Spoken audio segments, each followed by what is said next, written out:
مجید کے اندر سب سے طویل سورہ سورہ مبارکہ بقرہ ہے، مگر سب سے چھوٹا سورہ سورہ کوثر، 3 آیتیں اس میں۔ پروردگار عالم نے اس سے چھوٹا سورہ ترتیب نہیں دیا، نازل نہیں کیا، 3 آیتیں، اور 3 آیتیں کیونکہ سیدہ سے منسوب ہیں تو پھر اللہ نے ان آیتوں کو پورے قرآن میں دوبارہ نازل ہی نہیں کیا۔ صلوات بھیجے محمد و آل محمد پر۔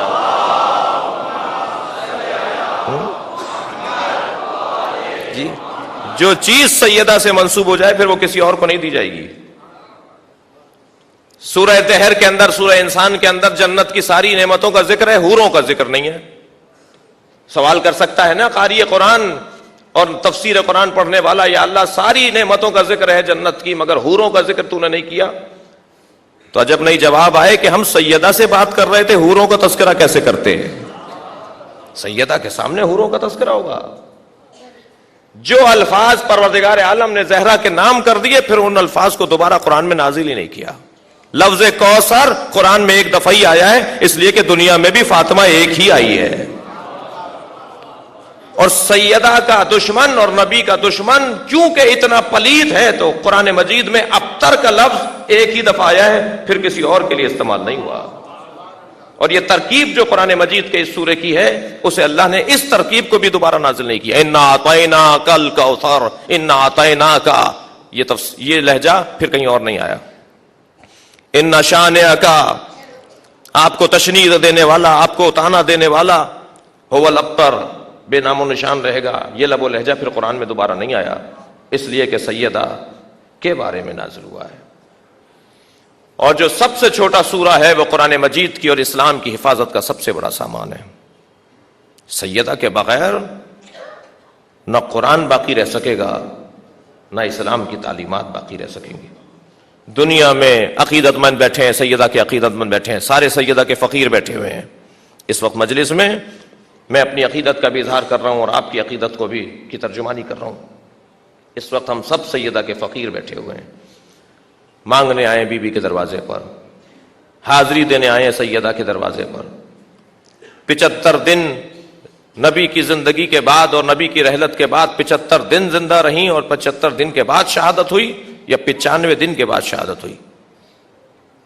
75 دن کی روایت کے مطابق آج بی بی کی شہادت، اور 95 دن کی روایت کے مطابق 3 جمادی الثانی بی بی کی شہادت۔ ممکن ہے یہ بچہ سوال کرے طے کیوں نہیں ہو گیا کہ 75 دن یا 95 دن؟ پہلے زمانے میں نقطے نہیں ڈلتے تھے، بغیر نقطوں کے لکھا جاتا تھا۔ نقطوں کا آغاز بھی مولا کائنات نے کیا ہے، اعراب کا آغاز بھی مولا کائنات نے کیا ہے۔ آج اگر کوئی صحیح قرآن پڑھ سکتا ہے تو وہ علی کی وجہ سے پڑھ سکتا ہے۔ نقطے نہیں لکھے جاتے تھے پہلے زمانے میں، لہذا 75 یا 95 75 یا 95 کو بغیر نقطوں کے لکھیں گے تو مشابہ محسوس ہوں گے، ایک جیسے محسوس ہوں گے۔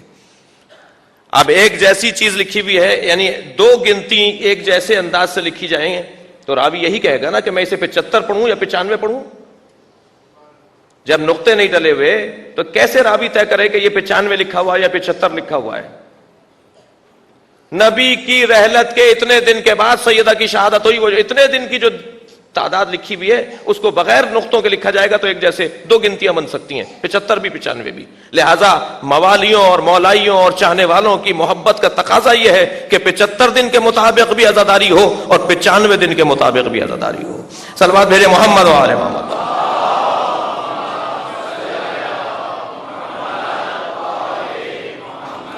سیدہ کی عظمت کا باب اتنا عظیم اور اتنا روشن ہے اور اتنا ہی مخفی اور اتنا ہی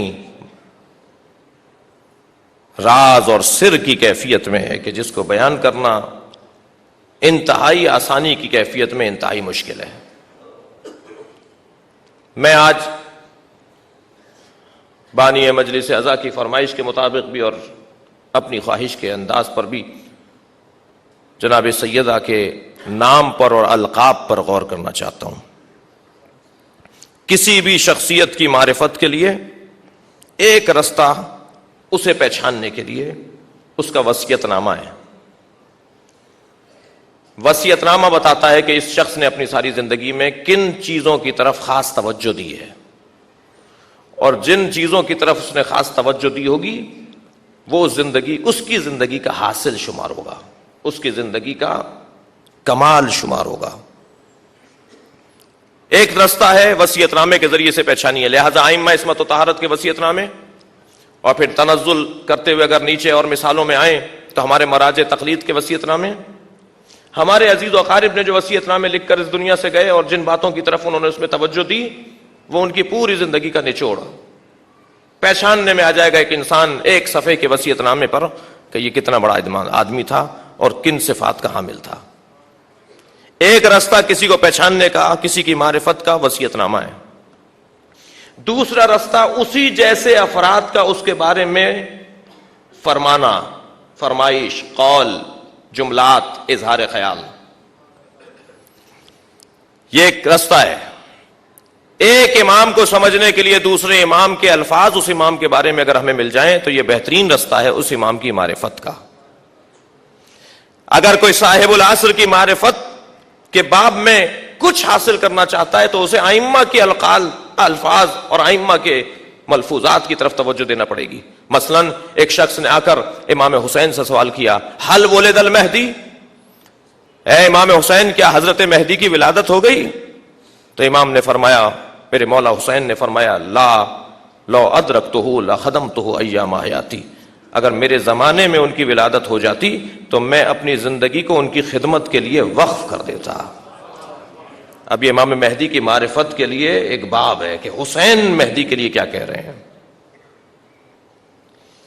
یا حضرت امام مہدی جناب زہرا کے لیے کیا فرما رہے ہیں، یا حضرت امام مہدی امام حسین کے لیے کیا فرما رہے ہیں۔ یوں تو قرآن مجید نے سرکار کی ذات کو اسوہ حسنہ قرار دیا ہے، امام مہدی فرما رہے ہیں میرے لیے اسوہ حسنہ میری جدہ فاطمہ زہرا ہے، امام مہدی کے لیے اسوہ حسنہ جناب سیدہ کی ذات۔ یا جناب زہرا کے اوپر جب دروازہ گرا اور بی بی زخمی ہوئیں تو راوی کہتے ہیں کہ حضرت کی زبان سے جو بے ساختہ جملہ نکلا وہ یہ نکلا، یا مہدی ادرکنی، اے مہدی میری مدد کرو۔ اب اس سے اندازہ کیا جا سکتا ہے کہ جناب زہرا کے نزدیک امام مہدی کا کیا مقام ہے، ادھر امام مہدی کے نزدیک جناب زہرا کی کیا مقام اور منزلت ہے۔ ایک رستہ معرفت ائمہ کے لیے، معرفت معصومین کے لیے، معصومین کے الفاظ، کلمات، من جملہ زیارت نامے۔ میں طالب علموں سے اور جوانوں سے مخاطب ہوں، ایک جملہ کہوں کہ اگر کوئی چاہتا ہے کہ حضرت عباس کی معرفت اسے حاصل ہو، جتنا اس کے ظرف ہے اس کے مطابق، تو اسے وہ زیارت نامہ پڑھنا پڑے گا جو امام جعفر صادق نے حضرت عباس کی مزار پر، قبر پر جا کے پڑھا ہے۔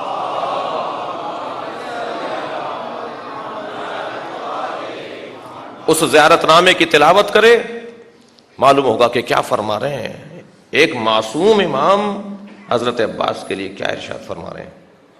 اسی طرح امام رضا کا زیارت نامہ، اسی طرح دیگر ائمہ کے زیارت نامے، امام حسین کے زیارت نامے، زیارت اربعین ہو، زیارت عاشورہ ہو، زیارت وارثہ ہو، جی ان سارے زیارت ناموں کو امام ششم نے بیان کیا ہے۔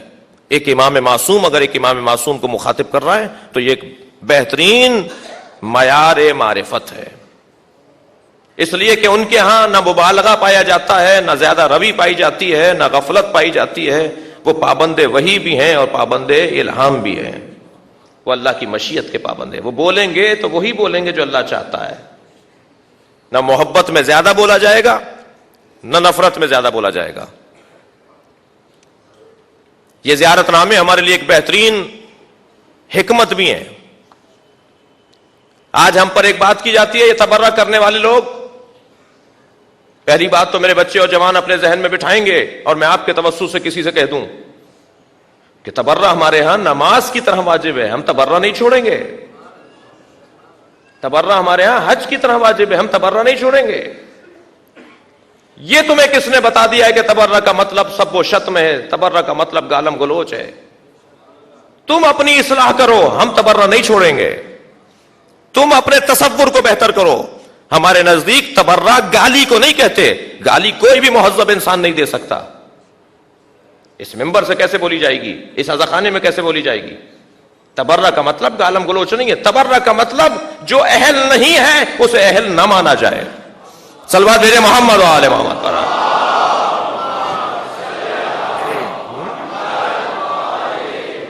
اور تولا کا مطلب یہ کہ جو اہل ہے اسے اہل مانا جائے، اس کے قریب چلے جاؤ جو قریب جانے کے قابل ہو، اس سے دور رہو جو دور رہنے کے لیے ہی ہے. یہ موٹی سی بات ہے تبرہ کی.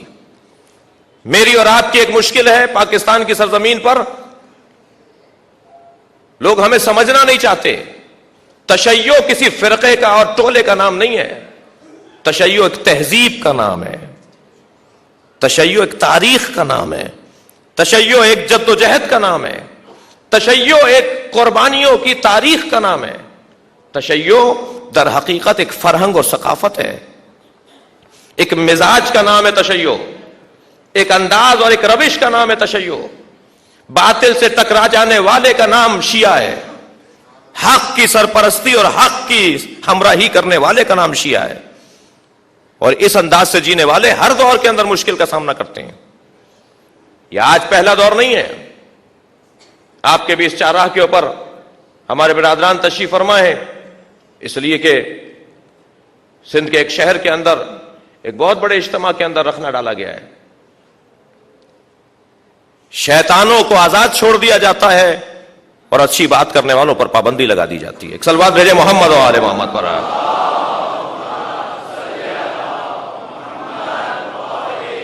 اس سے بلندتر صلوات اللہم صلی علی محمد و آل محمد.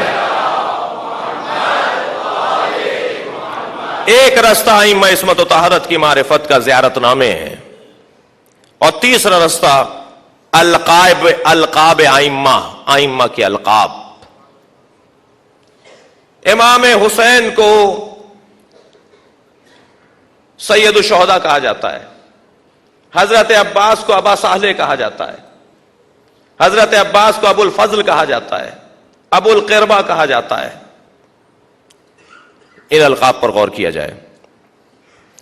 ہمارے سارے امام کاظم ہیں، لیکن ساتویں امام کو کاظم کہا جاتا ہے. ہمارے سارے ائمہ صادق ہیں، مگر چھٹے کو صادق کہا جاتا ہے. ہمارے سب کے سب امام تقی ہیں، سب کے سب نقی ہیں، سب عسکری ہیں، مگر مخصوص ائمہ کے ساتھ مخصوص لقب منسوب ہو گیا. جملے کو محسوس کریں گے، صفت عام ہوتی ہے لیکن جب وہ لقب بن جائے تو خاص ہو جاتی ہے. صداقت ایک عام صفت ہے، لیکن اگر اسے لقب بنا دیا جائے تو اب صادق چوتھے امام کو نہیں کہہ رہے ہم. یہی صفت زین العابدین ہونا، یہ صفت ہے. جب تک صفت رہے گی عام رہے گی، سارے امام زین العابدین ہیں، لیکن جیسے ہی اسے لقب بنا دیا اب خاص ہو جائے گی. اب امام دہم کو زین العابدین ہم نہیں بول رہے. کاظم ایک عام صفت ہے، لقب بنا فوراً خاص ہو گیا ساتویں امام کے ساتھ.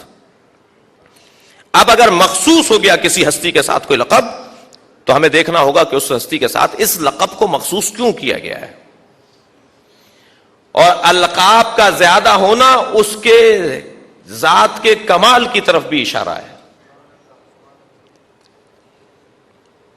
جناب زہرا کی معرفت میں بھی بی بی کے نام پر بھی غور کرنا ہوگا اور بی بی کے القاب پر بھی توجہ دینا پڑے گی.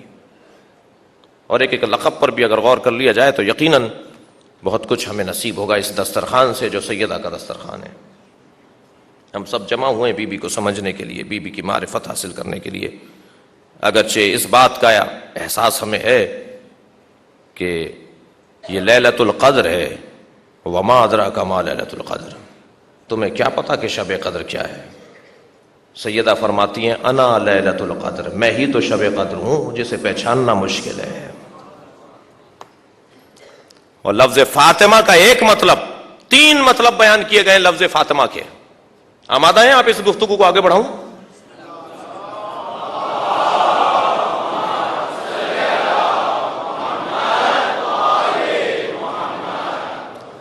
بی بی کا ایک نام ہے، 9 لقب ہے سیدہ کے. بی بی کا نام فاطمہ، اور فاطمہ کو فاطمہ کیوں کہتے ہیں، اس پر 3 جملے معصوم سے نقل ہوئے ہیں۔ لما سمیت فاطمۃ بفاطمہ، کیوں فاطمہ کو فاطمہ نام دیا گیا؟ ایک معصوم نے ارشاد فرمایا لأنہا فطمت عن معرفتہا، فاطمہ کو فاطمہ اس لیے کہا گیا کہ معرفت سے علیحدہ کر دی گئی ہیں، ان کی معرفت نہیں ہو سکتی۔ پہلے لفظ فاطمہ کا لغوی معنی دیکھ لیجئے۔ فاطمہ لغت کے اندر اس بیوی کو کہا جاتا ہے جو علیحدہ کرتی ہو، جو علیحدہ کرتی ہو۔ فطام اس کیفیت کو کہا جاتا ہے کہ جب بچے کا دودھ چھڑایا جا رہا ہو تو کہتے ہیں وہ فطام کی کیفیت میں ہے۔ جب بچے کو ماں سے علیحدہ کیا جا رہا ہو تو ان ایام میں وہ فطام کی کیفیت میں کہلاتا ہے۔ فطام، فاطمہ، فاطم، علیحدہ کرنے والا، دور کرنے والا، علیحدہ کرنے والا۔ بی بی کا نام فاطمہ لأنہا فطمت عن معرفتہا، سیدہ کی معرفت ممکن نہیں ہے، سیدہ کی معرفت ممکن نہیں ہے۔ ہمارے لیے بات ہو رہی ہے، نبی کے لیے بات نہیں ہو رہی ہے، اللہ کے لیے بات نہیں ہو رہی ہے، خالق کے لیے بات نہیں ہو رہی ہے۔ ہمارے لیے فاطمہ کی معرفت ممکن نہیں ہے۔ مجھے احساس ہے، میں جس ارض و بوم پر رہتا ہوں اس ملک کے احساسات کو بھی جانتا ہوں۔ ممکن ایک سوال ہو جائے کہ جب معرفت ہی ممکن نہیں ہے تو مجلس کیوں کر رہے ہیں؟ جب معرفت ہی ممکن نہیں ہے تو ہمیں کیوں کہا گیا ہے کہ انہیں سمجھو، انہیں پڑھو، ان کی طرف توجہ کرو؟ صلوات بھیجیں اور محمد و آل محمد پر۔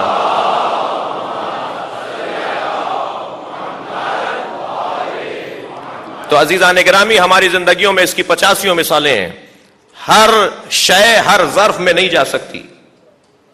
میں اور آپ سمندر کے کنارے کھڑے ہو کر سمندر کو جب دیکھ رہے ہوتے ہیں تو کیا سمندر کی گہرائی تک بھی ہم پہنچ چکے ہوتے ہیں؟ سمندر کے کنارے کھڑے ہو کر سمندر پہ تبصرہ کرنا اور ہے، سمندر کی باتیں کرنا اور ہے، اور سمندر کی گہرائی میں اتر کے اس کے اندر موجود مخلوقات کو دیکھنا اور ہے۔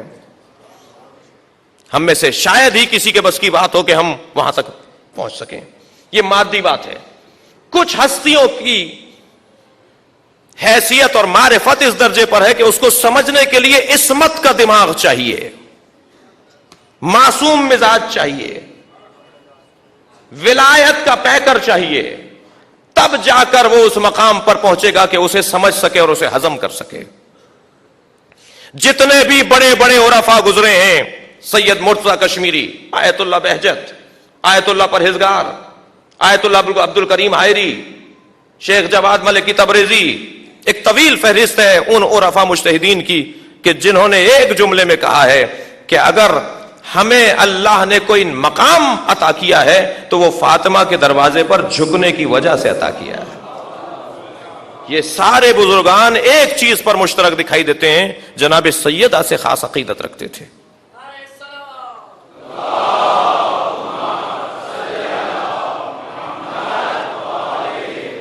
اسی کراچی کے لائن ایریا کے اندر آیت اللہ پرہیزگار زندگی گزارتے تھے 1952 میں، 54 میں، 50 میں، اس ایام کے اندر ابتدا میں کہ جب تقسیم ہوا اور پاکستان کی تشکیل ہوئی،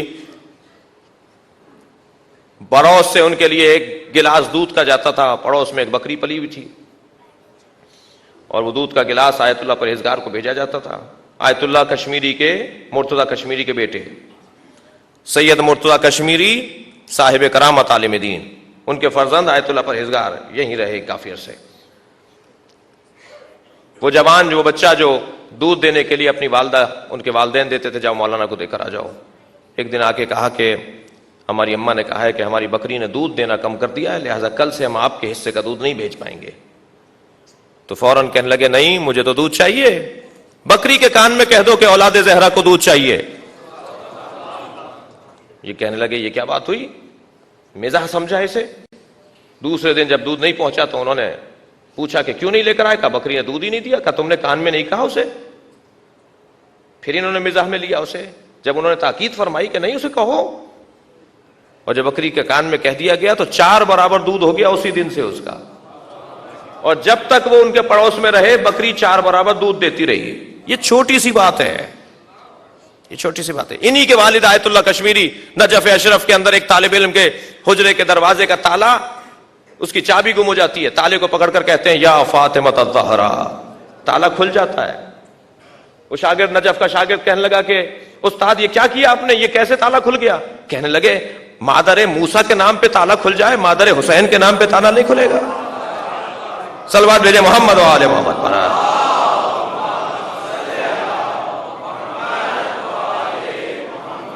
عرفاء کرام جناب سیدہ کے دروازے پر۔ فاطمہ کا مطلب فاطمت ان معرفتہا، فاطمہ کی معرفت ممکن نہیں ہے۔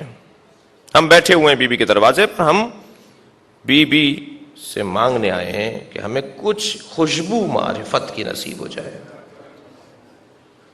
ولی بن جاتا ہے وہ شخص جو بی بی کی معرفت کی باب میں اور اس وادی کے اندر قدم رکھے۔ دوسرا معنی فاطمہ کا، فاطمت النساء الآدمیین، فاطمہ کو فاطمہ اس لیے کہا گیا کہ یہ لوگوں کی عورتوں سے علیحدہ ہیں، کوئی بھی عورت ان سے مقایسے کے قابل نہیں ہے۔ دنیا میں کوئی عورت پیدا ہی نہیں ہوئی جو فاطمہ جیسی ہو۔ اور پھر جب علامہ اقبال کو جناب مریم یاد آتی ہیں تو کہتی ہیں مریم تمہارا مقام تو بہت بلند ہے مگر فاطمہ جیسی تم نہیں ہو۔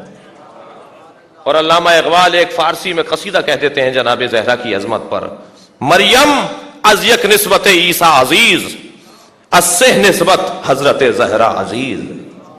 مریم کو ایک نسبت حضرت عیسیٰ نصیب ہوئی تو حضرت مریم صاحب عزت بن گئیں۔ حضرت زہرا کے پاس تو تین طرح کی نسبتیں ہیں جو انہیں صاحب مقام و منزلت بنا رہی ہیں۔ سب سے پہلی نسبت کے بارے میں علامہ اقبال فرماتے ہیں، شاعر مشرق کہتے ہیں، نور چشم رحمت للعالمین۔ صلوات بھیجے محمد و آل محمد۔